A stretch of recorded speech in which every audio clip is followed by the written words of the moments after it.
In this lesson, we'll talk about mesh visibility and also talk about polygroups.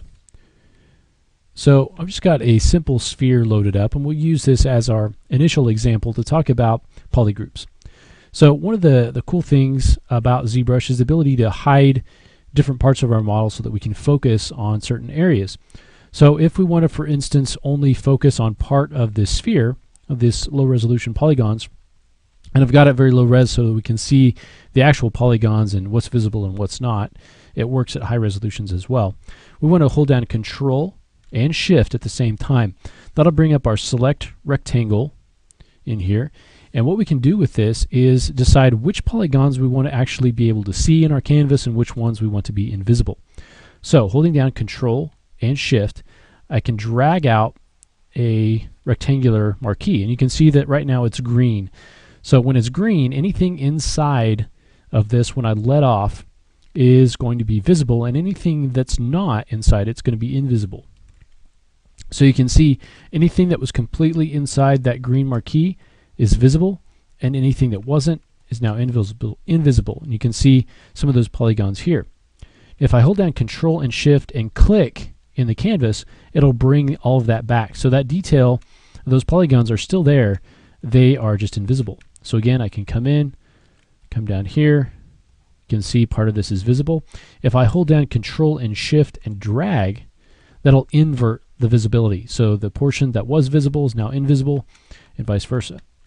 Now if I go ahead and show everything, I can also, when I drag out that rectangle, if I now hold down Alt, it's going to change to red, and that's just going to do the opposite. So let's say I just want to hide the end of the sphere, I can hold down the red, and whatever I let go, that'll just hide everything. And then everything else is the same. I can switch it up, or I can show everything. Okay? Now once you have some of your mesh invisible, you can, for instance, come in and under Geometry and under Modify Topology, you could say, okay, I want to delete whatever's hidden. So that's a good way of deleting polygons if you just hide them, and then you can delete anything that's hidden from your mesh. So if you wanted to just get rid of this, make it an open model, you could delete those polygons. Okay.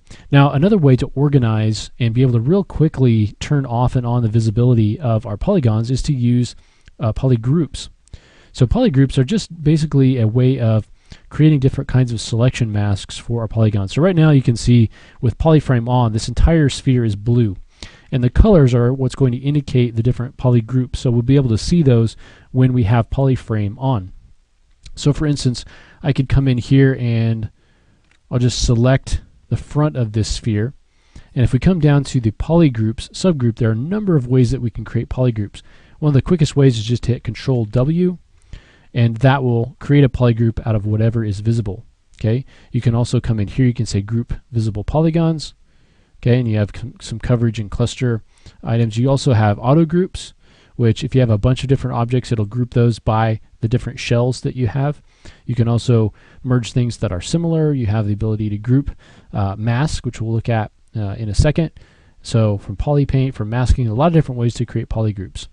So now if I go ahead and show the rest of that, you can see that this is now separate from this. Now the only thing that is disconnected about this is the grouping. So these points are not, disconnected. The model is still the same. If we had sculpted detail on here, it would still be the same. And if we had polyframe off, it would look exactly the same. The difference is now I can go ahead and hit Control Shift, and if I just click on a point on that polygroup, I can just isolate that polygroup. So for instance, if I had several polygroups, I come in here and make that a polygroup. So now I've got 3 polygroups. If I Control Shift click on this blue one, it isolates that, makes it the only one visible. So it turns everything else off. I can invert that if I want to. Come back in. So if I click on this once, it shows just this one. If I Control Shift click on it again, it'll bring everything else back and make that one invisible. So you can kind of cycle through depending on what it is that you want to actually be able to see versus the kind of the polygroups that you have assigned here. Now this also works at higher levels. So if I go ahead and let's increase our subdivision levels here, I can come in and actually select polygons this way. So if I come in here like this, you can see I'm now selecting a large number of polygons. A Control W again will go ahead and allow me to create a new polygroup there, and I can hide and isolate that. I can also create a mask, so come in here and create a mask. And if I hit Control W, I can actually create a polygroup based on that particular mask. Now another cool thing that you can do here is under Polygroups, we've got Group Mask, there's a Polish slider. If we just turn this polish slider up just a little bit and now do our group mask, you can see it actually creates a sharper line there if you increase that polish amount. Let's increase that just a hair. Actually got rid of it all. So you can see that and now we can isolate that. And there's a lot of different things that we can do once we have our polygroups assigned. Another way that we can create new polygroups is to use the slice curve. And so we can come in here and select slice curve, and then we come in here and perhaps at some sort of an angle come in and group that, and I want to go ahead and delete our subdivision levels. We can come in here and create new polygroups that way. So wherever I'm slicing, that's creating new polygroups, which is kind of a quick way to come in and create new polygroups. So that works as well. Okay, and a lot of the functions that you do in ZBrush are going to end up creating polygroups. Things like panel loops and some of the hard surface stuff will create new groups when you perform those actions. Just keep in mind that you'll only be able to see those when you have your polyframe turned on. Okay, so let's go ahead and look at kind of a little bit more of a practical example. Well, first let's go ahead and I'll just show you this. So I've hidden this little section of polygroup. If I hit delete hidden, then those polygons are gone. I've deleted those out. Anything that was in that polygroup that I hid is gone and deleted from my mesh. So if you need to do that, that's available to you. So I'm going to go ahead and start with a sphere, and let's make this a polymesh. And first we'll look at initialize, and I got this set to 36 by 24, so something pretty low res. So let's make this a polymesh.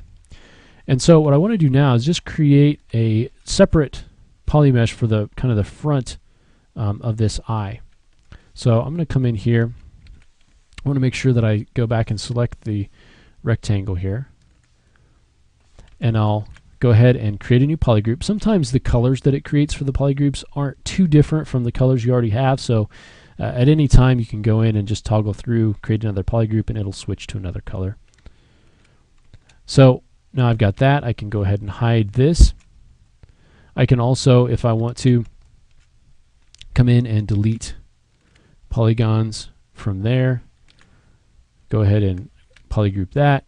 So now I've got 3 polygroups here. Okay, I can, now that I've got this separated out into different polygroups, I can use move.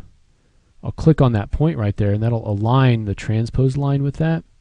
And if I control click on that polygroup with transpose, or with the move selected, I can actually mask off the other polygroups.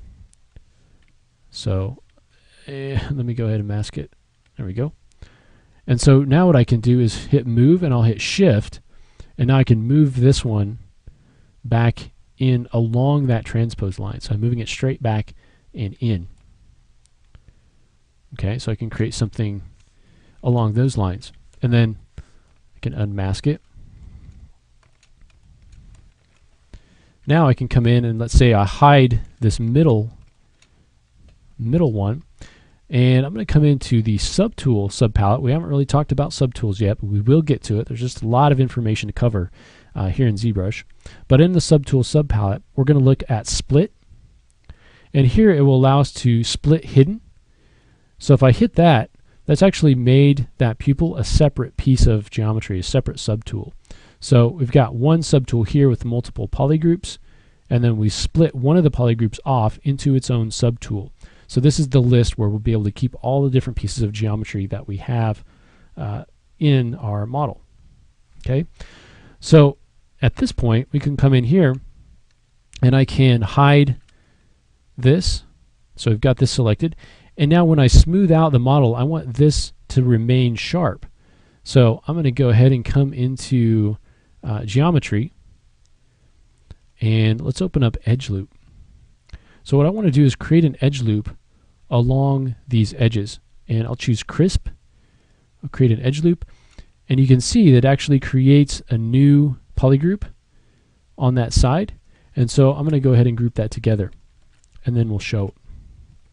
So now when I subdivide this, that edge remains fairly sharp. We'll turn off polygroup. So we get something like that, which we can use as an eye for a character. On this piece, we can go ahead and decide that we want to use our deformation to kind of move it back. And we turn on our floor.